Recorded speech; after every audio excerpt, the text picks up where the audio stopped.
In this video, here's what we'll cover: what self-compassion actually is, where the inner critic comes from, the science why kindness is biological, myths worth clearing up, self-compassion exercises you can begin today. When was the last time you spoke to yourself the way you would speak to someone you genuinely love?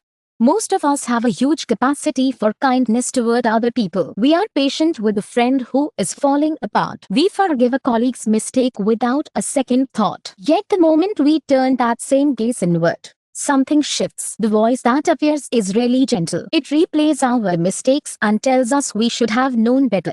That voice is not your conscience. It is your inner critic. And in my practice, I see how much quiet damage it can do. So today I want to talk about self-compassion and why offering yourself kindness is one of the most powerful things you can do for your mental health.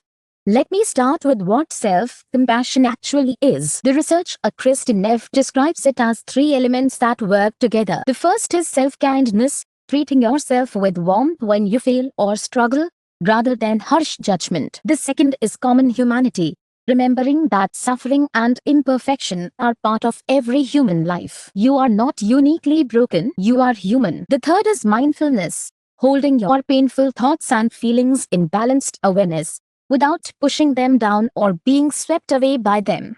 Together, these three produce something more durable than self-esteem. Self-esteem rises when things go well and crashes when they do not, and it leans on comparing yourself to others. Self-compassion does not depend on your performance. It is there especially when things fall apart. That is what makes it such a steady foundation.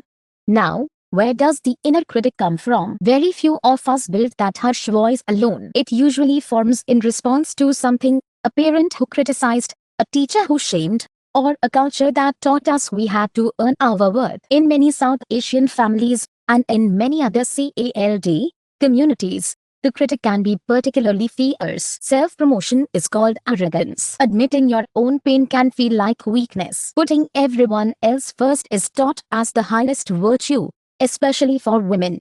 I understand this from the inside. I grew up in South India, where the idea of self-care can feel almost foreign, and where asking for help can carry layers of shame that are hard to name. But here is what I also know: a critic that once helped you survive a demanding environment is not serving you now. Its relentlessness does not motivate you, it exhausts you, and it feeds directly into anxiety, depression, and burnout. Understanding where it came from is not the same as excusing it. It is the first step toward changing your relationship with it.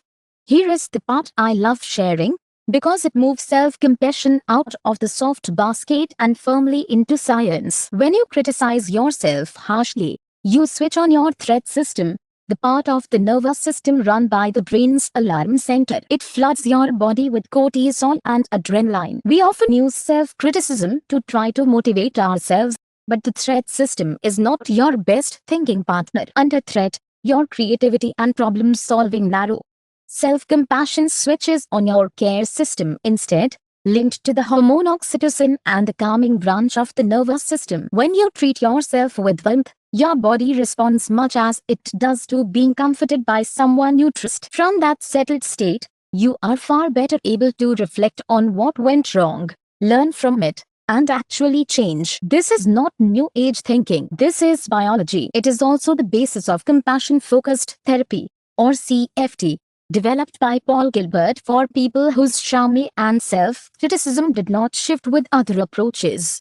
Before we get practical, let me clear up three myths. First, self-compassion is not self-pity. Self-pity says my suffering is worse than everyone else's. Self-compassion says this is hard, and suffering is something every human being experiences. Second, it does not mean having low standards. Research shows the opposite, that people high in self-compassion are more resilient after failure and more willing to try again. Third, it is not self-indulgence. Sitting with difficult feelings and holding yourself accountable with warmth rather than punishment takes courage. The Yogic tradition anticipated all of this. Ahimsa, non-violence, in its deepest form means non-violence toward yourself.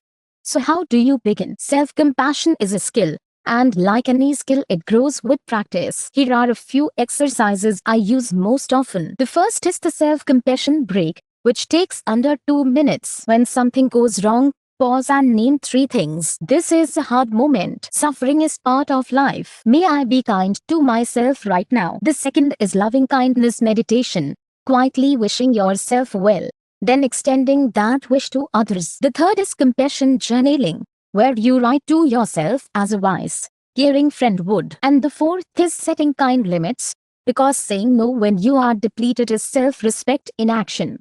If your inner critic is not just loud but overwhelming, tied to deep anxiety, depression, or a lifelong sense of not being enough, please know that self-help alone may not be enough. And that is not a failure. Structured, evidence-based programs like Mindful Self-Compassion, or MSC, and CFT can help, and the right support makes a real difference. In my work at Potentials Unlimited in Bella Vista, I weave these practices together with mindfulness and yogic philosophy to help you build a kind relationship with yourself. You can read the full guide or book an appointment using the links below. Before you go, here's a quick recap of what we covered. What self-compassion actually is, where the inner critic comes from, the science why kindness is biological, myths worth clearing up, self-compassion exercises you can begin today.